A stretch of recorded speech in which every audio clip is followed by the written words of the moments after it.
why would the CCP be so afraid of Shen Yun? Why would they try so hard and like everything in your power to stop our performance? It's one of my dreams to be able to go back to China and to perform. So whenever China becomes a free country and I can actually freely practice my faith there, I would love to go back to China, to go back to where my culture comes from. Find the people who are actually in Shen Yun, because we have hundreds of people here who are still with Shen Yun, and we're happy to be here. Today we're talking with William Lee, a veteran Shen Yun dancer. We're getting his reaction to a recent article criticizing Shen Yun and his experience in over a decade with the company. I'm Leeshai Lemish, and this is Shen Yun Voices. Will, these articles that came out about Shen Yun, have you read them?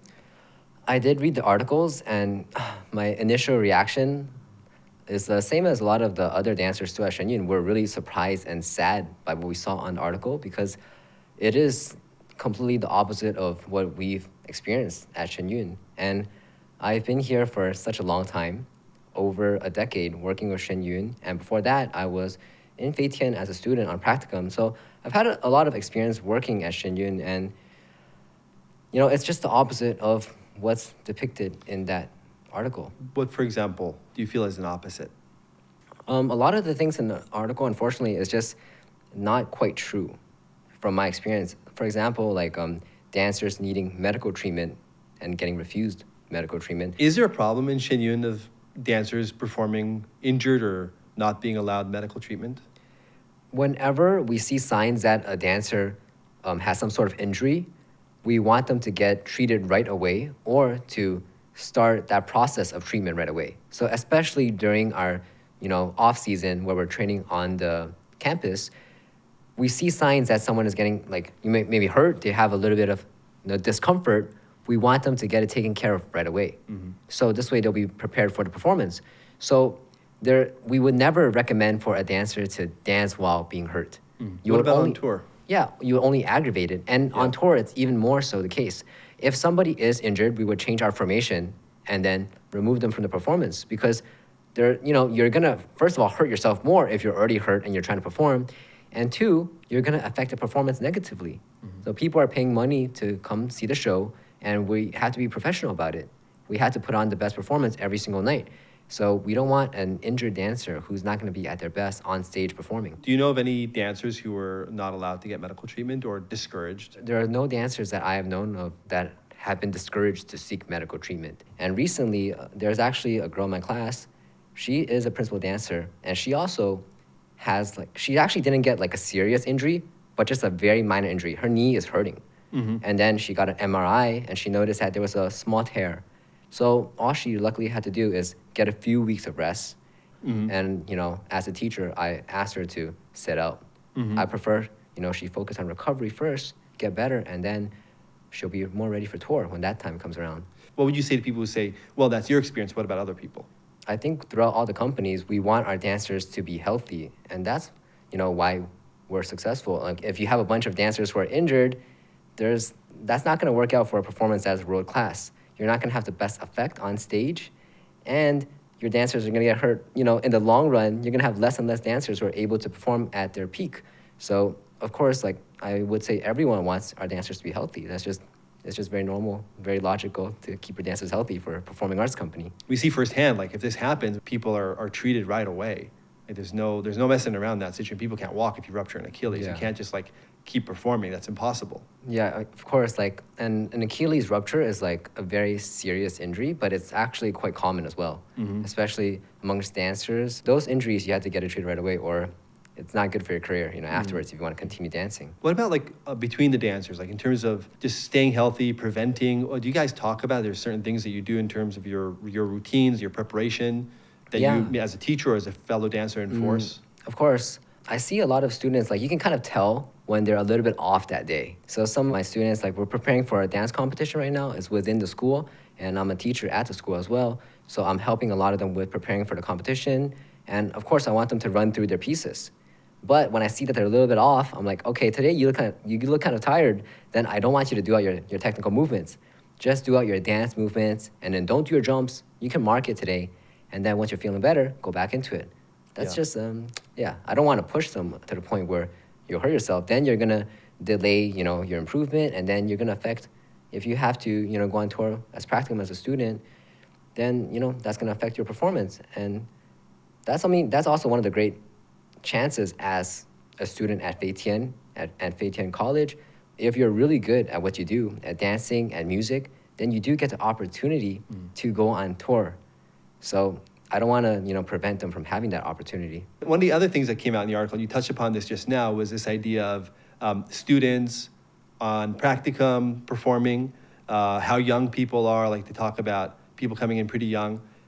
When did you start dancing? I started training at quite a young age, 13, but I know a lot of, if you were wanting to be a dancer in like China, let's say, you might start even younger. And when I first started training at Feitian when I was 13, just a little bit of like that whole process, like dance was really hard for me at the beginning because I was like, I was a little bit out of shape. But then, after doing training, I actually enjoyed it. And then a lot of the teachers praised me for being pretty coordinated and then having a little bit of dance feeling. So that did encourage me to want to, pursue dance even more. And then I found out that, okay, if you work hard, you see improvement. That's probably the first time in my life where I worked hard at anything when I started dancing. And then I got the opportunity to go on tour as part of my practicum. So at this point of like what it means is you're still a student, but you get to go on tour with some of the other Shen Yun performers. And these are professional dancers who have a lot more experience, and they kind of show you how things work. And I got to go on tour. I got to go to Japan on my first year of tour, and Korea, and I think Australia as well. So I got to see the world when I was pretty young. And it was just a really good opportunity. I got to go to all of these world-class theaters at the time. And at this point, I know in the article, they say that, okay, you're performing without pay, but you're not a performer at that point. You're not hired by Shen Yun. You're just a student on practicum. But it's actually a really great opportunity because think about it. You go through high school and college, and you have the chance to go on practicum if you're good. So you're getting a lot of hands-on experience. At the time, I also had a full scholarship. So the school is actually covering my tuition. They're covering my meals, my travel to all of these places around the world, hotel fees, all of that. And they're teaching me how to be a performer. It was such a great opportunity for me. Like, someone who actually wanted to learn more about dance, it was like the best chance that I could have asked for. And a lot of musicians also get that same opportunity. And then they're kind of, they're bending the truth, say, okay, you're performing in a strange show, but you're not getting paid. Well, actually, I'm getting a lot more out of it. It's free for me, and I'm learning so much, and I get this great opportunity. My meals and everything's covered, so I don't know, it's just a great opportunity, and they kind of flipped it around. Something that's really good for me, they said that it's not good. And what's even better, after I graduated from college, I got hired by Shen Yun because I have so much experience. And for me, I wanted to be with Shen Yun after school, so it was like the perfect career choice for me. Why do you think they're saying these things? When Shen Yun was founded in 2006, it was founded by a group of persecuted artists. These artists founded Shen Yun with the mission to revive 5,000 years of traditional Chinese culture, share that with the world, and on top of that, they can also show the world, in our performance, there's a few pieces where we depict the persecution of Falun Gong, and, they get to share the truth with the world. Unfortunately, the Chinese Communist Party has been trying to eliminate Falun Gong practitioners. They're persecuting them in China. They don't want people to have their own beliefs. They don't want people to have their own faith, and they want people to only believe in the CCP. It is something that is important because these persecuted artists didn't have a voice in China, but in America they do. The New York Times is saying that we're bad, but you have to dig a little bit deeper. Find the people who are actually in Shen Yun, because we have hundreds of people here who are still with Shen Yun, and we're happy to be here. And they interviewed 25 people, and in the article, maybe like 6 or 7 of them, they mentioned that they were unhappy. Did you know any of the people who were mentioned in the article? Former dancers? Like we were roommates while we were in the academy, and then we went on tour together. And then after they left, I was kind of shocked that they said these things about the company because they seemed to be very happy when they were at the company. So I don't know what changed after they left, but I guess a few of the people who were ex-Shen Yun, artists or Feitian practicum students, maybe they didn't leave on such happy terms. So usually if you leave, maybe one of the reasons you're not up to the standards of a world-class performing arts company. So we have our standards. Unfortunately, if you're not up to par, then you can't be with the company. At least you can't, perform on stage. You can't be a musician there. And maybe you violated some of our policies.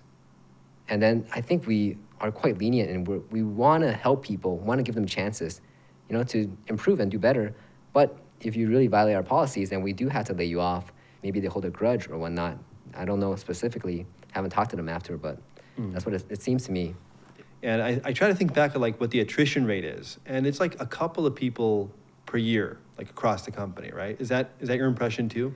Yeah, the attrition rate is actually quite low.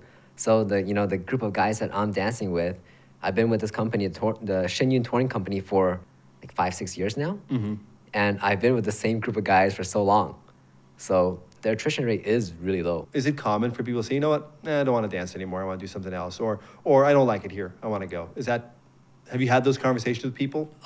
Yes, I've had those conversations. There are some people who, they don't enjoy dancing anymore at an older age. Maybe it gets really tiring. And then they're like, okay, I do want to do something else. And they're welcome to do something else. The company would actually help you find something else to do. We would do everything in our power to, set you up for another career. Maybe, like, if you still want to stay with Shen Yun, you could do production, right? There's like marketing, all of that. Or you can just, leave our campus and leave our headquarters, do something else. It's really up to your own choice. But I know a lot of people who, they're getting on in their years. For a dancer, what's the age group for that? I feel like for a guy, like a male dancer, once you're in your 30s, you start feeling dancing is really tough. It gets harder. Once you're in your 40, that's like, it's about time to get ready to prepare to retire. In our companies, there's quite a lot of dancers who are 36, 37. I've talked to them before. I was like, hey, are you considering like retiring anytime soon? Dancing is really tough. Like, I'm 31 this year, and I feel like it's really tiring as well. And I talked to them, and they're like, well, I really like the environment in our dance company. So they like the environment so much. Like, I love it so much here. I like just being with the guys. Like, we're so supportive of each other. And then when we rehearse, it's kind of like we're all brothers. Even though it's getting tough for them at that age, they really still want to pursue this career and continue their career in dance. Well, why do you think the dancers become like a family? One of the reasons is we work together like all the time, because you're doing rehearsals with, like, we have 15 guys in our company right now dancing. You're with them all the time. And then when you're rehearsing, you spend like 2 hours rehearsing a dance, and then you have to problem solve with all of these people all the time.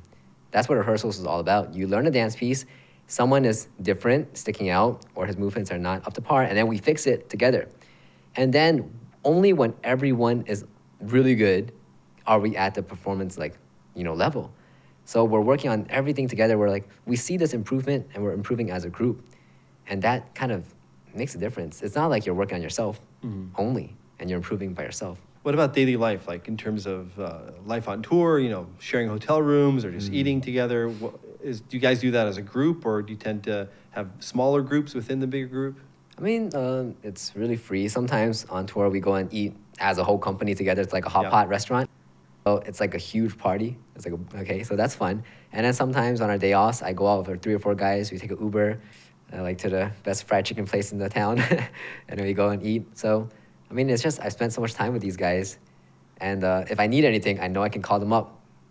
Like, if my car breaks down at 1 a.m., if it breaks down, I can call them. They will come. If your Uber breaks down at 1 a.m. They would come and, help me fix up my car, which has happened a few times before. Oh, really? Yeah, I'm into cars, so I was modifying my car to make it even faster. And my friends came over at 11 p.m. at night. We did the mod together, and then we went out for a ride, got some gas, and came back. What's your relationship like with the new students coming in? I try to recall when I was a student, the things that helped me when I was a student, encouraging words, trying to, have them be able to learn on their own, giving them the skill set that they need to learn on their own. And I think, as a teacher, I also try to remain humble. Because a lot of the dancers in my company, they're great at dancing and they do a lot of things better than me. But even though I'm the teacher, I try to learn from them as well. It's just a back and forth. We learn from each other. We help each other. That is the community that we have. I see, sometimes we walking down the hall of the theater, I'll see you teaching dance class, and I'm wondering, that's a lot on your schedule. When do you actually find the time to train yourself? You really have to find your own free time, but that is probably one of the most difficult things about being an instructor with Shen Yun is that you have to perform, and most of the time you're also on stage. There are some older instructors who don't have to perform. So for them, it's a little bit easier. So maybe in a few years, when I'm not on stage, I'll focus more on teaching. Yeah. One of the things that came out in the article was they were saying work hours are really long. What's your reaction to that? A lot of the work hours that we put in is not company work hours. It's your own free time. Like me as a dancer, I need to maintain my level of physicality. So let's say I had to teach a dance class and I had to go to rehearsals. And then after that, on my own free time, I had to go, make sure I'm in shape as well. So the hours are long if you calculate it like that, right? Because as a dancer, as an artist, you're striving for excellency. And no matter, I think if you're in this arts world, you want to do your best. You want to improve, and you see it when you work hard. Do you think part of the article is a lack of understanding of what the life of a professional world-class dancer is like? The way that the article came out, it felt like they were trying to twist it in a negative way. So there was a lot of bias in the way that the article was written. But look at the hundreds of performers still with Shen Yun. We were able to grow from 1 company to 8 companies. That means that the company is doing something right to attract all of these young people to want to dance, to want to perform with Shen Yun, right? So if it's really that, if it's really like Shen Yun, how it's depicted like in that article, we wouldn't have this level of success and growth. How did you feel as a dancer? One of the things that I did think about is, why would the CCP be so afraid of Shen Yun? Why would they try so hard and everything in your power to stop our performance? And then they've been doing it for decades. They've been contacting theaters. We have documentation of this, contacting theaters, and Chinese consulars would go to the theater and talk to the theater manager, don't have Shen Yun perform. Why would you send that person there? So what are they so afraid of? Well, I think it really goes back to the CCP trying to legitimize their power. And then Shen Yun comes along, reviving 5,000 years of traditional Chinese culture. And they don't want that, because Shen Yun has so much success. People have seen, people all over the world, wow, this is what China was really like back in the day. I didn't know about this side of China before. And the CCP, they don't want people to know about that. They do put on their performances where, they say it's Chinese culture and stuff, but it's not the surface level things. But with the Shen Yun performance, I think what really touches people is really the value in the performance.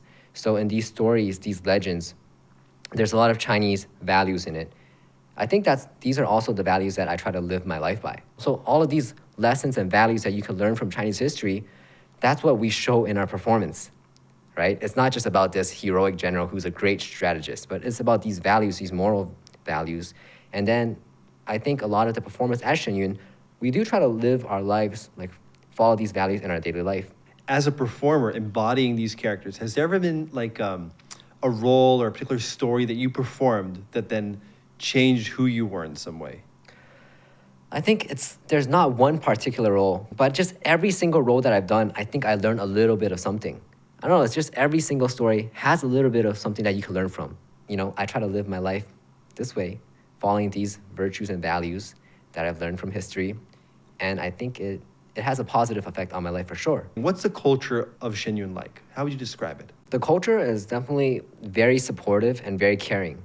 And I think the reason for that, one reason earlier I said, we have these traditional values that we try to follow in our daily life. A lot of the people at Shen Yun also practice Falun Gong and Falun Dafa. We try to follow the principles of truthfulness, compassion, and forbearance in our daily life. And I think these values are something that is universal. And it really does change you slowly in a way when you really try to live by these values. You try to help people around you. You want to be compassionate. You want to be truthful and honest. So if the environment is so good, then these people who left are now going on the New York Times and saying the company was not a good place to work at. Why do you think they're doing that? The New York Times posting this article, I think I had a lot of questions in my head. You're an American company. I wonder if they have been influenced by the CCP. Because a lot of the performers that were interviewed in the article, they were very happy at Shen Yun, and then they leave, and then they start having all of these thoughts about Shen Yun. Something changed after they went to China. But the CCP has a long history of trying to take down Shen Yun and Falun Gong, And I think something did happen there where they were influenced. Have you been back to China? I have not been back to China ever since. What do you think would happen?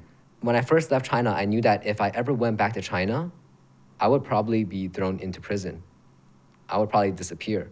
And even when I was in Canada, I told this to my friends because I practice Falun Gong, and I told my friends that I do practice this practice that is banned in China. And if I went back, I would be thrown in prison. They almost didn't believe me.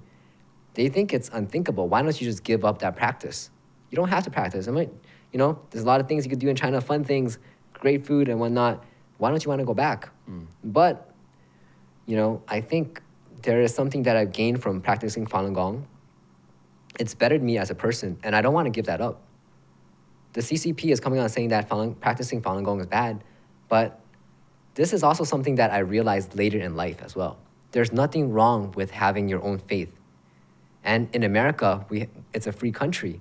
You can believe in anything you want. In China, you can't believe in anything you want. There are repercussions for having your own faith. But now it's coming over to America, where the New York Times is posting an article attacking our faith, attacking Falun Gong, attacking Shen Yun. I find that to be very alarming that it's happening in the USA right now. Do you think about going back to China sometimes? To be honest, it's one of my dreams to be able to go back to China and to perform.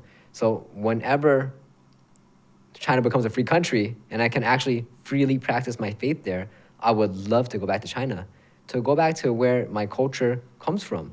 It's really sad that I can't go back. Yeah. You said earlier, you feel like your faith is being attacked, not unlike what's happening in China. On that aspect of faith, there's a lot of things that are taken out of context. That is the main thing. Like, we have our own belief, our own faith, and I don't think the CCP has a right to come and attack us for our beliefs. If you look at audience reviews, people talk about the dances depicting the persecution of Falun Gong as being the ones that most moved them, brought tears to them. But it's a small part of the show, right? But I also think that the story of Falun Gong really does belong in the performance because, for thousands of years, people of China have believed in Buddhism, Taoism, and Confucianism. And, the CCP kind of got rid of that with the Cultural Revolution. And then Falun Gong is really a renaissance of these traditional beliefs.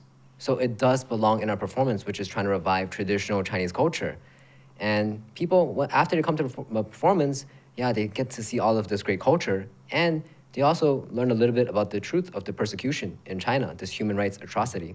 We saw your profile on X all of a sudden. Yeah. First of all, do you have an X account? I have a Three Musketeers account, but not a personal account.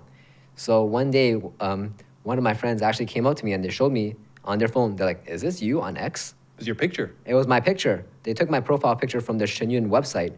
And then he was saying all of these negative things about Shen Yun. And then I didn't even want to read it because it was so nasty. And then I felt disgusted. I was like, wow, how could they do such a thing? Who would do such a thing? And my suspicion was that it was the CCP. Okay, so then I contacted X, and then I was like, okay, this is not me impersonating me, defaming the company that I work for. And X responded really swiftly. They were able to remove it. Yeah. I heard about that. I saw it was gone the next day. Yeah. And it happened with a couple of accounts of people like yourself who are prominent in the company, that they were impersonating you guys and saying things that they wanted to say. Yeah, they're trying everything nowadays. It's a part of the CCP's plan to take down Falun Gong and Shen Yun. It's one of their main priorities. Yeah. There was some documents leaked about that. Yep. Yeah, we had Levi Browdy from the Falun Dafa Information Center on just the other day talking about that, how the CCP is weaponizing social media. Deliberately, there's these leaked documents saying, this is the plan from the Ministry of Public Security in China. We're going to use Western social media to eventually try to take down Falun Gong and specifically Shen Yun. And they also say they're going to try to get this into the Western press. Yeah. And what we're seeing also is that the people that they specifically mentioned by name in these leaked documents are the same Chinese influencers who are talking to the same people interviewed by the New York Times. Yeah. It's all the same group of people. And so the question is, how much of a hand does the CCP? To me, that's the question. And can we prove it? Maybe at some point we'll know exactly what happened, but the connection at the very least is crystal clear that the same people that are speaking with the people that the CCP wants to promote are the same people speaking with the New York Times, and they are communicating between them as well. this kind of group strategy that we're seeing that's showing up on their X accounts of them saying, we're going to the New York Times, we're going to talk about this, let's push this forward. And those are the people that CCP is backing. I think the scary thing is that, on this one subject of Shen Yun, in the West and all over the world, actually, people has had a very positive, people actually watch the performance and they love the performance. And then the New York Times comes out with this one article, maybe backed by the CCP, and they're trying to influence the minds of all of these people all over the world. So if they do have that link and they do succeed, you see how they can influence other subjects and areas of importance as well. Yeah. Other topics are just as important. So the CCP has so much influence over the world. If that really is the case, that is pretty scary. Yeah. I mean, are the Shen Yun dancers aware of this context? Is this something you guys are talking about? I think a lot of dancers don't want to think so much about these things. Like, we just want to work on our craft and our discipline, and then we don't want to do anything that's political. We don't want to be involved in politics. Just let us perform. We're not even performing in China. We're not allowed to perform in China right now. We just want to, show the world what our culture is about, and then they're coming to attack us. That is really, at the base level, we're just trying to work on our art. And you're trying to stop us from, sharing our culture with the world. It's very sad. It's very frustrating as an artist. Do you think that just sharing your culture is political? Right now, it seems like it is, because they don't want people to see the real culture of China. Because people, like, when they're attacking Shen, they're saying, oh, it's anti-China propaganda. How do you respond to that? That's certainly what the Chinese embassy has said all along. I think people need to be able to differentiate the CCP and China. There's the Chinese people, Chinese culture, and there's the Chinese Communist Party. And the CCP wants you to think it's all the same, it's all one thing, but that is really not the case. Yeah. Have you ever had like a magical experience on stage? Like, one of the best feelings in the world is during curtain call. Yeah. Because throughout the performance, like, you end the piece, there's 20 different pieces almost, you end the piece and the audience is, clapping for you, and then you go off and change. But you're in the, flow of the performance, you're in the zone. You don't have time to even soak in the applause. You're running off stage to change into another costume. Yeah, you had a quick change sometimes, and you have like 30 seconds. Yeah. So at the very end of the performance during curtain call is when you can actually take a breath and you see the audience. And I remember in Puerto Rico, that's when like the audience was amazing last year. Like, everyone, there's a standing ovation. The curtain is bounced. Like, you come down and it has to bounce back up because the audience is still there, cheering and clapping. And that's when you see, wow, like, these people really, they understood the show. They got to see Chinese culture, and they loved it. There's such a strong reaction to it, and you have this feeling in your chest where it's actually, I feel like I'm about to cry sometimes during that moment. That is probably the magical moment for me when I see that they love the performance. Why is that so touching for you? I think it's also just because we put in so much hard work, and it feels like it kind of paid off at the end. Like, if you put in so much hard work for a performance and then you perform, and then it's like, it's an okay show. But that's not the reaction that we get. People love it. And that's why it feels like everything was worth it for us. All of that hard work and, all those hours rehearsing. Now, Will, I know you got a lot going on. I'm looking forward to touring with you again this year. Middle of rehearsals right now, along with everything else that's going on. So I'll let you get back, but I really appreciate you taking the time and chatting with me. It was a good conversation. Thank you. Thanks.